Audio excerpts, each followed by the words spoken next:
आपदा में अवसर ढूंढना तो कोई साहिब से सीखे। पीएम केयर्स फंड के लिए कहा जाता है कि ये इलेक्टोरल बॉन्ड से भी बड़ा घोटाला है, जिस ट्रैप में देश को फंसाया गया था। पीएम केयर्स फंड के नाम पर क्या लूट मचाई गई है, उसका भंडाफोड़ तो पहले भी हुआ, लेकिन आज की रिपोर्ट में आपको बताऊंगी कि पीएम केयर्स फंड की ऑडिट रिपोर्ट से बहुत ही चालाकी के साथ आंकड़ों को और मेन पॉइंट्स को, जिससे पीएम केयर्स फंड की पोल पट्टी खुल सकती थी, उसे चालाकी से हटाया गया, गायब कर दिया गया, जिससे प्रधानमंत्री, गृह मंत्री, रक्षा मंत्री यानी प्रधानमंत्री मोदी, गृह मंत्री अमित शाह, रक्षा मंत्री राजनाथ सिंह और वित्त मंत्री निर्मला ताई यानी पीएम केयर्स फंड के सभी ट्रस्टी सबके सब फंस गए। मामला गंभीर है तो आखिर तक वीडियो में बने रहिएगा और रिपोर्ट को आखिर तक देखिएगा। नमस्कार, मेरा नाम अदिति है और न्यूज लॉन्चर पर आप सभी का स्वागत है। पीएम केयर्स फंड का सच आखिर कब बाहर आएगा, किसी को नहीं पता। करोड़ों की फंडिंग सरकार ने ठीक कब, कहां से, कैसे खर्च किए, किसे दिया, यह बताने के लिए सरकार लगातार झूठ बोल रही है या फिर इस पर पर्दा डाल रही है। पर क्यों? क्या दाल में कुछ काला है या पूरी दाल ही काली है? यह सवाल लगातार उठता रहा और अब पीएम केयर्स फंड की ऑडिट रिपोर्ट ने सबके होश उड़ा दिए, क्योंकि ऑडिट रिपोर्ट के नाम पर फिर से आपको, हमको, हम सबको बेवकूफ बनाया गया। जो डिटेल रिपोर्ट पेश करनी चाहिए थी, जिसमें सरकार फंस सकती है, उस डिटेल रिपोर्ट को ही गायब कर दिया गया।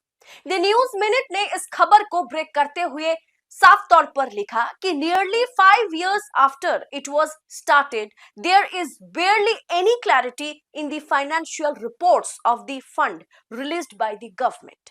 यानी 5 साल बाद भी सरकार द्वारा जारी किए गए फंड की फाइनेंशियल रिपोर्ट में कोई क्लैरिटी नहीं है। दरअसल पीआईएल के जवाब में कुछ समय पहले, साल भर पहले ही सरकार ने यह कह दिया था, लगभग 2 साल पहले ही सरकार ने साफ कर दिया था कि ये कोई सरकारी फंड नहीं है, इसीलिए पीएम केयर्स फंड आरटीआई यानी राइट टू इंफॉर्मेशन के अंडर नहीं आएगा और इसलिए हम किसी भी सवाल का जवाब सार्वजनिक करने के लिए मजबूर नहीं है। वाह, पीएम केयर्स फंड को धोखे से सरकारी फंड का रूप दे करके लाखों करोड़ों का डोनेशन सरकार लेती है। पीएम केयर्स फंड की वेबसाइट में government.in का इस्तेमाल होता है, जो कि अक्सर गवर्नमेंट वेबसाइट के डोमेन में ही यूज होता है। नेशनल सिंबल के तौर पर लाइन्स ऑफ अशोका, इस लोगो का इस्तेमाल भी किया जाता है, जो सरकारी कागजों पर, वेबसाइट्स पर देखे जाते हैं। ऊपर से नाम प्रधानमंत्री के नाम से जोड़ करके रखा जाता है पीएम केयर फंड। इसमें एक तरह से एचएम यानी होम मिनिस्टर जो है, रक्षा मंत्री, वित्त मंत्री, इसके ट्रस्टी बनते हैं, ट्रस्ट में शामिल होते हैं, ट्रस्ट के मेंबर होते हैं। यानी सोच समझ करके फिर एक डुप्लीकेट गवर्नमेंट वेबसाइट बनाया जाता है, जो दिखने में गवर्नमेंट वेबसाइट जैसा लगे। और हमारे देश में सरकारी चीजों पर भरोसा ज्यादा किया जाता है, लेकिन बाद में सरकार ही कहती है कि यह सरकारी फंड है ही नहीं, इसीलिए आरटीआई के जरिए हम इसका कोई जानकारी आपको नहीं देंगे।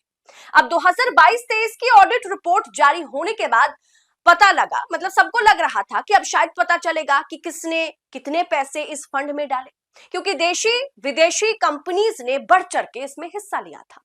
बाकी सेलिब्रिटीज, आम पब्लिक, सरकारी कर्मचारी के बात अलग रखते हैं। पता चलेगा कि ये डुप्लीकेट सरकारी फंड से कहां कितने खर्च किए गए, किसके नाम पर बिलिंग हुई, सब डिटेल इसमें मौजूद होंगे। पर इस ऑडिट रिपोर्ट को जारी करने पर पता चला कि इसमें कुछ है ही नहीं। यहां तक कि जिस ऑडिटर ने ऑडिट की है, उस ऑडिटर की टिप्पणी या फाइनल रिमार्क भी इसमें नहीं है। दोस्तों, ऑडिट के नाम पर बस ये चार्ट है, जहां ये दिखाया गया कि कहां खर्च, कितने खर्च किए गए, इससे ज्यादा कुछ डिटेलिंग इस रिपोर्ट में है नहीं। दोस्तों, अमूमन जो राहत कोष के पैसों से, मानिए कि जब ऑक्सीजन खरीदे गए तो किस कंपनी से ऑक्सीजन खरीदा गया, उस कंपनी के नाम, कब कब खरीदे गए, डेट्स, कितने रुपए में खरीदे गए, कितने खरीदे गए, सब डिटेल होते हैं। वैसे कोई भी डिटेल इस तरह की कोई भी डिटेल डॉक्यूमेंट किसी भी ट्रांजैक्शन का ऑडिट रिपोर्ट में डिटेल में मौजूद नहीं है। मीडिया रिपोर्ट्स के विश्लेषण के आधार पर इसमें कम से कम दोस्तों 9,500 करोड़ एग्जैक्ट अमाउंट जो है वो है 9,677.9 करोड़ रुपए इसमें इकट्ठे किए गए थे। सरकारी एजेंसीज कर्मचारियों द्वारा 4,308.3 करोड़ रुपए दान किए गए थे और इसमें दोस्तों कम से कम 438 करोड़ रुपए सरकारी कर्मचारियों के एक दिन के वेतन के रूप में काटे गए थे। अब सरकार इन्हें भी जवाब देने से इनकार कर रही है। जिनके सैलरी सरकार ने काट के पीएम केयर्स फंड में डाला, अब सरकार कह रही है कि हम उनके लिए जवाबदेही नहीं है, हम जवाब नहीं देंगे, हमारी कोई जवाबदेही नहीं बनती और ऑडिट रिपोर्ट के नाम पर बाबा जी का ठुल्लू पकड़ा दिया। वैसे भी इस ऑडिट रिपोर्ट की जरूरत ही क्या है जब डिटेल में कुछ बताना ही नहीं है, जब सरकार की मनमर्जियां ही चलेगी तो ऑडिट रिपोर्ट के नाम पर तमाशा करने की क्या जरूरत है। ऑडिटर के हस्ताक्षर तो है इस रिपोर्ट में, लेकिन ऑडिटर का फाइनल रिमार्क इस रिपोर्ट में मौजूद ही नहीं है।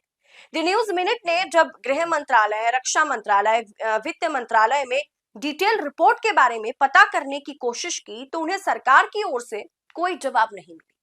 यानी चाहे आप कुछ भी कर लें, अब नेशन वांट्स टू नो या फिर we have right to know, इसकी कोई वैल्यू सरकार की नजरों में नहीं है।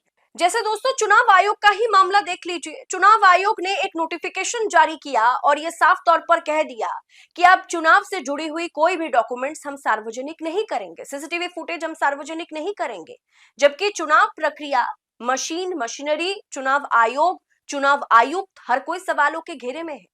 पारदर्शिता पर सवाल उठाए जा रहे हैं और उसके बाद मामला जब हाईकोर्ट या सुप्रीम कोर्ट पहुंचता है, जब जज साहब कहते हैं कि आपको एविडेंस जो भी पक्ष विपक्ष मांग रहा है उसे आपको सार्वजनिक करना है, उसे आपको उन्हें देने होंगे, तो बस रातों रात एक नोटिफिकेशन जारी करके चुनाव आयोग नियम बदल देता है, सरकार नियम बदल देती है। कहा जाता है कि अब से हम कोई भी रिपोर्ट, कोई भी डॉक्यूमेंट्स, सीसीटीवी फुटेज चुनाव आयोग अब सार्वजनिक नहीं करने वाला है। नियमों में बदलाव कर दिया गया नोटिफिकेशन जारी करके। यानी सरकार की मनमर्जियां चल रही है, जहां सरकार को लगेगा वो जवाब देगी।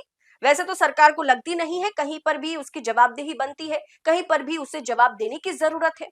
अब पीएम केयर्स फंड के लिए, जैसे मैंने आपको शुरू में कहा कि माना जाता है कि इलेक्टोरल बॉन्ड से भी बड़ा घोटाला इसमें किया गया है। सरकार ने इतने सारे पैसे डुप्लीकेट सरकारी वेबसाइट बना करके कहां खर्च किए, इसका हिसाब देने से सरकार आज भी बच रही है। ऑडिट रिपोर्ट तो बस नाम के तौर पर रिपोर्ट को जारी कर दिया गया, लेकिन इस रिपोर्ट में कुछ भी नहीं है, कोई क्लैरिटी नहीं है और इसी ऊपर से जो ऑडिटर हैं उनके साइन है, लेकिन कोई फाइनल रिमार्क नहीं है, जो तमाम तरह के सवाल और पैदा कर दिए। यानी कुल मिलाकर के देखा जाए पीएम केयर्स फंड को लेकर के सरकार आज भी हमें गोल गोल घुमाने की कोशिश कर रही है। इस पूरे विषय को आप किस अंदाज में देख रहे हैं, किस तरह से आप आंकते हैं, कमेंट बॉक्स में अपनी राय हमारे साथ शेयर जरूर करें और ऐसी तमाम खबरों को पड़ताल के साथ पाने के लिए न्यूज लॉन्चर को सब्सक्राइब करें। फिलहाल इस रिपोर्ट में इतना ही, जल्द होगी मुलाकात। बहुत बहुत शुक्रिया।